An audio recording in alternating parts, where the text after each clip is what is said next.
Karong buntaga atong makauban ang usa ka American bone collector nga mipuyo na dinhi sa Davao City sa dugay na nga panahon. Siya ang founder sa The Bone Collector Museum nga nahimutang sa Barangay 76-A. Good morning, Sir Darrell Blatchley. May buntag, Sad. Sir, alang sa kasayuran sa atong mga kapuso dinhi sa Mindanao, unsa na ba ka kadugay nga nagpuyo dinhi sa Davao City ug unsa na sab ka kadugay as bone collector? Can you share your experience with us, Sir Blatchley? Bali, pagtrabaho as a marine biologist diri sa Mindanao, it's frustrating because daghan jud mga nindot mga hayop. Nakita nimo sa dakbayan o sa mga dagat diri sa Pilipinas. Ang issue lang talaga nakita mi ang problema sa mga basura sa tao, sige pagmatay ito yung mga hayop. Frustrating talaga kay bountiful jud ng Pilipinas, dato jud talaga sa natural resources, pero murag kulang jud pagpalaga ito yung mga natural resources. Sir, pipila na ang mabalita labot sa mga mapalgang patay nga marine animals dili lang sa Davao Region apan sa ubang lugar sab sa Mindanao. Nga ikaw mismo ang unang miresponde og nagpahigayon og necropsy. Unsa bay sagad rason, sir, sa kamatayon sa mga namatay nga mga marine animals and what should be done to address this? Sa 12 ka tuig among i-recover yung mga patay, mga whales and dolphins diri sa Mindanao. Bali, sa 12 years, 75 specimens among recover. Sa 75, 60 namatay diretso tungod sa tao, either fishing net or plastic basura sa Lutiang Tiyan within the last 12 years. So that means more of them are dying tungod sa plastic basura and man-caused problems than they are dying due to natural causes. So importante jud ng education sa tao, hindi education lang kay kung naani mo daghan kayo education sa imong utok pero walay action na gawas na useless man. It has to be by action, it has to be by discipline, self-discipline. It has to be because you love the Philippines. Sayang kayo talaga, you have so much natural resources pero you need to take better care of it. Sir, sa imong tan-aw, kumusta ba ang pagpatuman sa balaod labot sa proteksyon o preservation sa marine animals? Nakita nimo sa lahat ng Philippines na sugod sila yung mga bawal ng single-use plastic. Pero kung himo nimo palaod pero walay ngipon sa palaod, useless jud. Yung single-use plastic ban is parang dili ipaghimo mga basura sa landfill sites diri sa Pilipinas. Ang single-use plastic, hindi yung plastic talaga ng issue. The issue is how we dispose of ito yung plastic. Example, I wear contact lenses. This contact case is made out of plastic.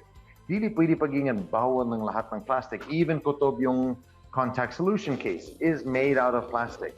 It's how we dispose of ito yung plastic kung managamiton. Kaya kung properly i-recycle ito yung plastic, wala na abot sa dagat parang namatay ito yung hayop. Pero we are starting to see a change in the Philippines. Sa mga 24/7 yung convenience stores na himo ng paper bags. So nakita jud na sugot ng change, pero it has to be because the people want the change for the country. If it's just forced on them, walang jud talaga ng change. Unsa sa ba ka importante, Sir Blatchley, ang partisipasyon sa katawhan sa pagpanalipod sa kinaiyahan ingon man sa mga hayop sa kadagatan? Unsa ba'y kinahanglan himuon o bag-ohon? Bali, Philippines, you have grabe jud mga tribo, mga kultura, mga religion sa Philippines. Pero both Islam and Christian, we both believe God created ito yung mga hayop. And if we take care of what God gives us, He will continue to bless you. Pero if you treat the ocean sa Pilipinas, yung dagat sa Pilipinas, o yung mga sapa, yung mga bukid ng lugar, murag basurahan lang. Unsa na i-expect nimo ng blessing sa Ginoo? Kung dili kaya nimo ang gamay lang sa siya ng disiplina, unsa ka kaya nimo tako ng blessings ng Ginoo. So we have to take care of it. It has to be yung love talaga ng Pilipinas na sa iyang hayop, parang na antimana na kay. Here I am inside the museum surrounded by mga hayop na matay, majority of them tungod sa tao. All that will be left is for our kids o mga apo is patay lang na hayop parang ipaghambog daw, sa una sa Philippines, merong inani. Pero karon wala na. Same sa yung eagle, yung tamara, yung Philippine brown deer.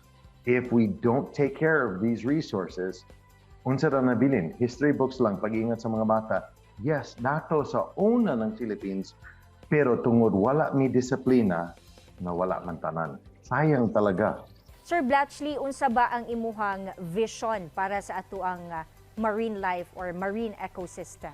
Pasensya daw, pero from just what I've seen, the change in 12 years, the lack of change, the outlook for the Philippines' natural resources is not good. There will be no resources left parang sa Pilipinas. You look at yung mga coral reefs, kanang aerial spraying gikan sa mga sagingan, yung mga chemicals na gamit sa sagingan, namatay mga coral reefs. Ang coral reefs o yung mga seagrasses are home sa mga isda, sa mga pawikan, sa mga dugong.